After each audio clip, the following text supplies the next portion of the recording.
5টা আছে আরো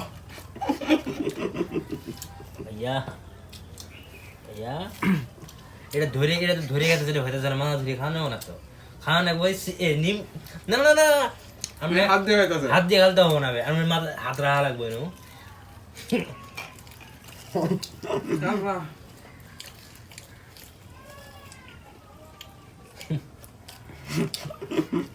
কেমন ভালো মন্ত্র হ্যাঁ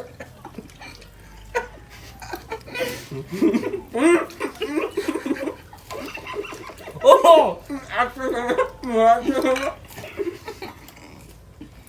তোর কথা বাবা নিয়ে হতো না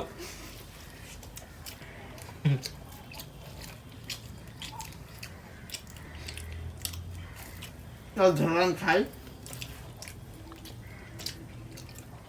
আচ্ছা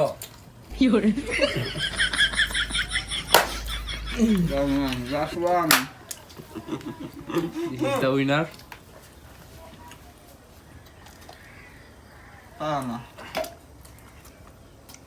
না খাই বাবু সবাই যান তুই ভালো খাইতে পারছে রাশেদ রাশেদ দাম সেম দাঁড়া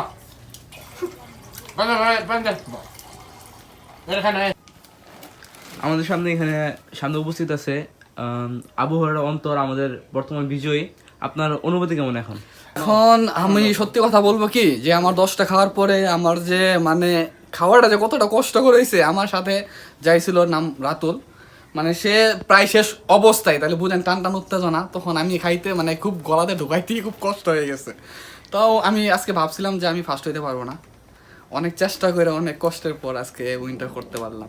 সো ওদের কাছে আপনি আরো অনুভূতি জানতে পারেন যে ওদের কি অবস্থা এখন। একটুর জন্য পারলাম না, কিন্তু ফুড চ্যালেঞ্জ আর করা যাবে না, কারণ এগুলো আমাদের দ্বারা সম্ভব না। অন্তরে কাইস আপনার অনুভূতি? ফিলিংস বলতে কি তোমার আসলে আজকে যে বিজয়ী হয়েছে ওনাকে মোটামুটি ছোট খাদক বলে ভুল হয়ে যাবে, উনি খুবই বড় একটা খাদক, উনি সবসময় ফুড চ্যালেঞ্জে জয়ী হয়ে থাকেন। উনি ভালো পারফরমেন্স করছেন, উনি আর রাত্রের মাঝে ভালো কন্ডিশন আমরা দেখতে পাচ্ছি, প্রতিযোগিতা হয়েছে। অ্যাট লাস্ট আমাদের আবু হুরায়রা অন্তর ভাই অবশ্য জিতে গেছে। Best of luck brother. পর থেকে ফুড চ্যালেঞ্জ বাদ, ফুড চ্যালেঞ্জ নামে আর কিছু হবে না। স্পাইসি নুডলসে আমরা কোনো কিছুই করতে পারি নাই, আর গুলগুলি জিনিসটা আমার এমনিও পছন্দ না, যার জন্য আমি ট্রাই হার্ড কিছু করতেও পারলাম না।